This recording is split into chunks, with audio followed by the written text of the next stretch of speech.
আর ভালো লাগে না, একটা এত গরম, রান্না করে করে সারা গায়ে ট্যান পড়ে যাচ্ছে, এবার আবার যাই এক বালতি জামা কাপড় ছাদে মেলতে। বিরক্তির আর শেষ নেই। কি হলো রে?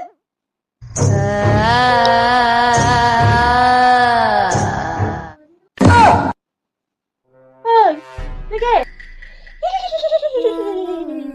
বল দুপুর বেলায় বলা নেই কওয়া নেই, আমার বাড়িতে ঢুকে গেছিস, আমার ঘরে চলে এসেছিস আমাকে না বলে। কে তুই?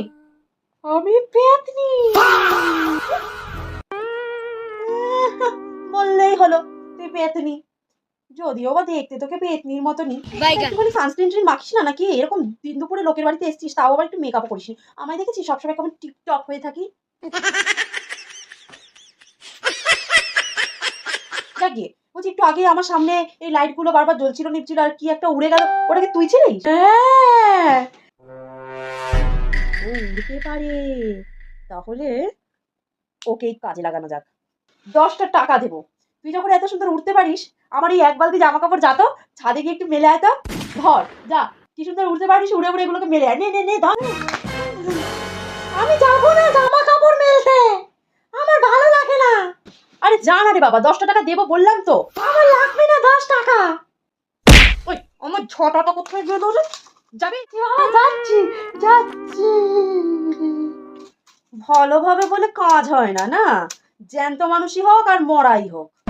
উফ বাবা, এতক্ষণে কাজ বাজগুলো শেষ হলো। দেখি সিরিয়ালটাও শুরু হয়ে গেছে বাবা।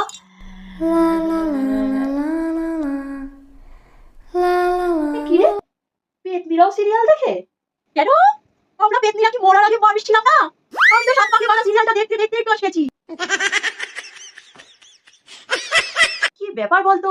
তখন থেকে দেখছি যখনই নায়কটাকে দেখাচ্ছে তখনই তোর মুখের রং কেমন পাল্টে যাচ্ছে। ওই যে একটা বটগাছ আছে না, ওইটাই একটা নতুন বপদার্থ এসছে, আমার ওকে খুব ভালো লেগেছে, পুরো এই নায়কটার মতো দেখতে। ও, তা ওকে বলেছিস নাকি তুই তোর মনের কথা? না, তো দেরি করছিস কেন, বলে ফেল। ওই বটগাছটার সামনে একটা পুকুর আছে, ওদের একটা মেছো পেতনি আছে, ও তো আমাকে ওর কাছে যেতেই দিচ্ছে না, ওই সবসময় ওর পাশে ঘুরঘুর ঘুরঘুর করে। বেশি দেরি করিস না, বুঝলি তো? এই সমস্ত কাজে কিন্তু বেশি দেরি করতে নেই। কি তখন থেকে ওখানে দাঁড়িয়ে চুলগুলো ওরকম ভাবে সামনে দিয়ে করছিস? ওরকম করছিস কেন? এটা ভূত, তার ভূতের কাজ করছি। মানুষ কি ভয় দেখে না? করছি আমি, ভয় পাচ্ছিস তুই? পাচ্ছিস না তো? তাহলে তাহলে আমি কি করে তোকে ভয় পাই বল? আমার তো কাজই ভয় দেখানো, কিন্তু তুমি ভয় কেন পাচ্ছ না? হ্যাঁ তা তো বটেই, তবে কি বলতো, আজকাল না জ্যান্ত মানুষগুলো এতটাই ডেঞ্জারাস যে কাউকে ভয় দেখানোর জন্য